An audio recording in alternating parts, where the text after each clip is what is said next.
François Sarano, bonjour. Bonjour. Voilà, donc tu es océanographe, Ouais. c'est ça, pour Longitude 181. Ouais. Donc est-ce que tu pourrais expliquer un petit peu ton travail, puisque du coup les gens sur la chaîne ne connaissent probablement pas ce que tu fais. Quel est mon travail? Quel est mon travail? C'est difficile à définir. Je dirais que j'ai un objectif.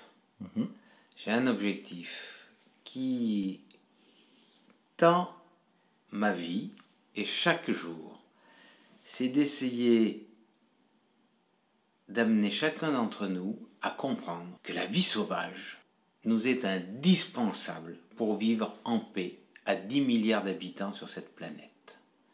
Et cet objectif, il me conduit d'une part à aller rencontrer cette vie sauvage, les animaux sauvages, les cachalots, les requins, qui sont libres, indomptés, qui ne dépendent pas de nous, parce qu'ils nous apportent une richesse exceptionnelle, parce qu'ils nous enrichissent.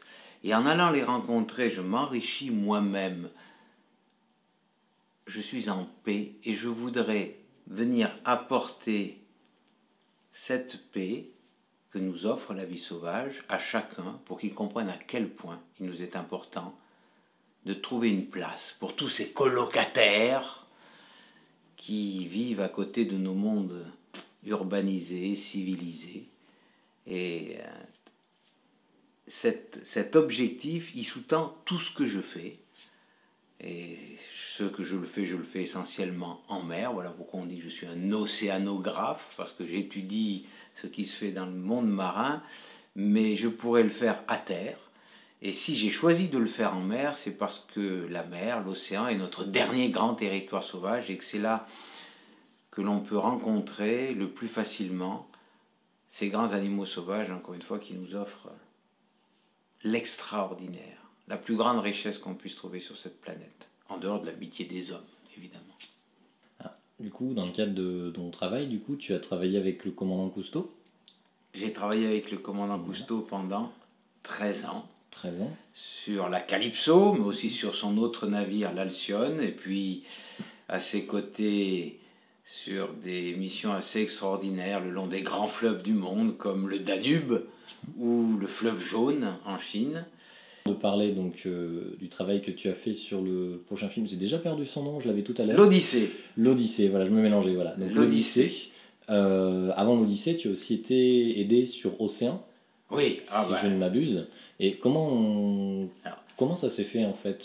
Et j'ai eu la chance d'être invité par Jacques Perrin à partager la vie de son équipe, Jacques Cluzot, Stéphane Durand, Oli Barbet et 450 autres personnes pendant 7 ans, autour du monde, 54 sites extraordinaires de l'Arctique à l'Antarctique, où nous sommes allés rencontrer les grands animaux sauvages, où nous sommes allés voir tout ce que cette vie indépendante et libre qui est à côté, encore une fois, de notre monde urbanisé et civilisé, a de richesses, d'imprévisibilité, de merveilles incroyables, qui est juste à la hauteur de nos rêves les plus fous. Et ce film-là m'a changé complètement. J'ai fait un doctorat d'océanographie. Pendant toute cette période scientifique de recherche, je me suis attaché à disséquer le monde pour le comprendre. Et je crois que je me suis perdu.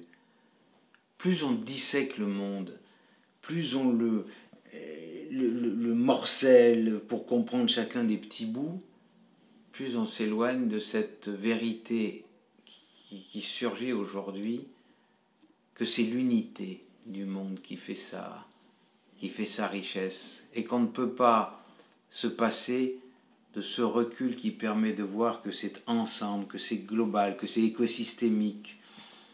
La dissection ne donne pas la valeur de l'ensemble et du tout. C'est pas possible. La somme des éléments n'égale pas la synergie harmonieuse du tout. Et c'est ce que Jacques Perrin m'a fait comprendre. On n'a plus parlé des éléments les uns à côté des autres. On a parlé d'un tout généreux qui était l'océan. Au documentaire, oui.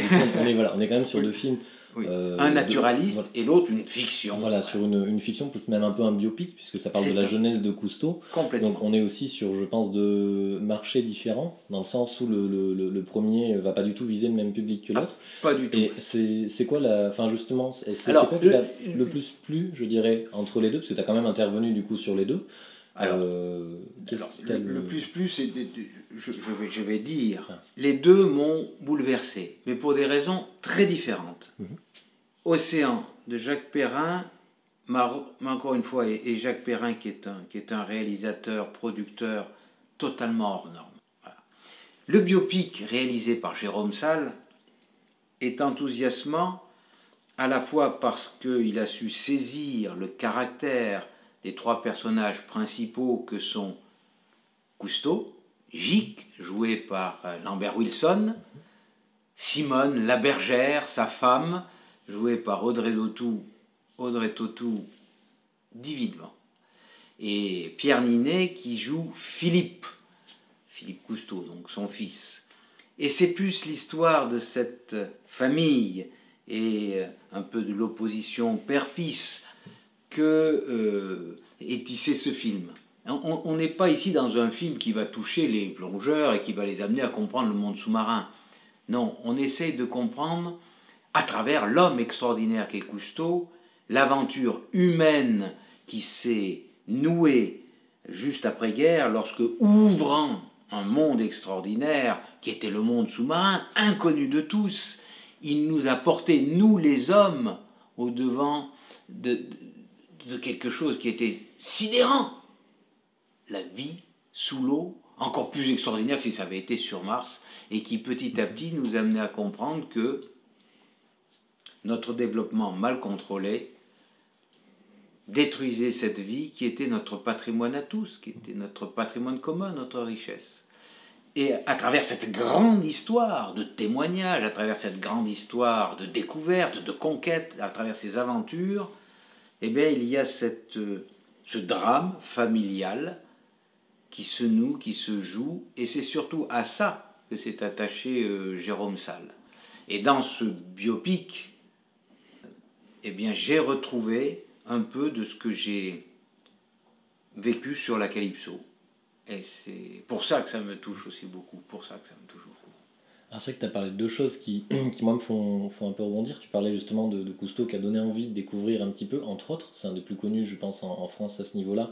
Et aussi dans le monde, il est même connu. Peut-être dans le monde, c'est vrai. Dans le monde. Il nous a porté... Cousteau, c'est un homme d'affaires. Hein. Il a géré pendant 50 ans une entreprise, c'est un peu comme ça qu'il est présenté d'ailleurs dans le film, et c'est pas toujours sa facette la plus agréable, mais Cousteau, il nous a portés tous, il nous a entraînés dans des aventures qui nous étaient totalement inaccessibles. Il a suscité des millions de vocations, il a entraîné des millions de gens sous la mer. C'est quelqu'un qui a porté les hommes vers quelque chose de beau et d'incroyable. Donc, enthousiasmant. D'accord. Alors justement, j'aimerais faire une petite digression là-dessus, parce que quand même Cousteau nous a appris beaucoup de choses. Moi je me rappelle, en tout cas étant petit, que j'avais des cassettes VHS de Cousteau. Alors je crois que c'était sur les dauphins à l'époque, en tout cas c'était...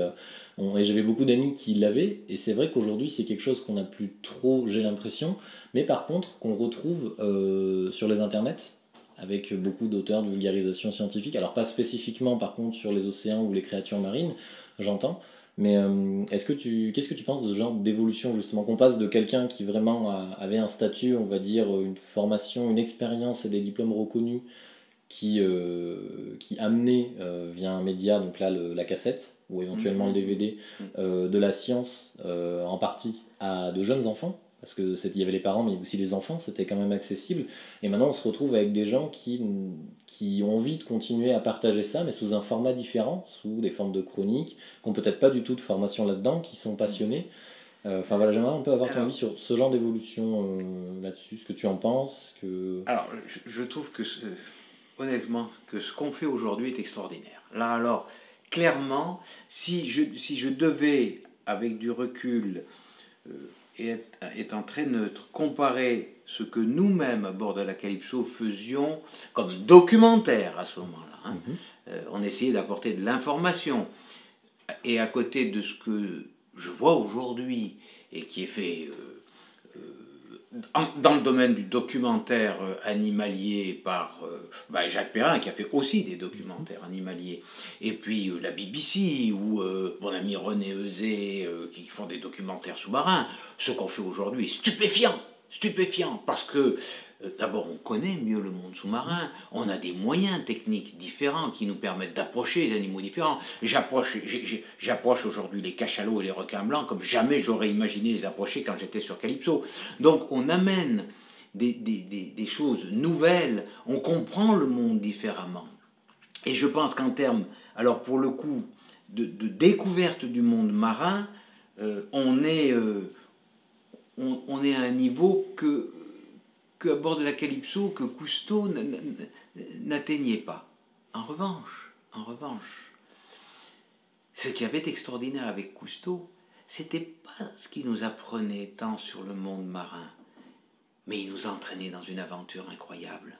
On était avec lui sur la Calypso, on vivait l'aventure de cette équipe, l'équipe Cousteau, des plongeurs, et c'était quelqu'un qui vous disait « Allez-y, c'est possible, partez à l'aventure, partez découvrir, ce monde est beau, ce monde est grand ».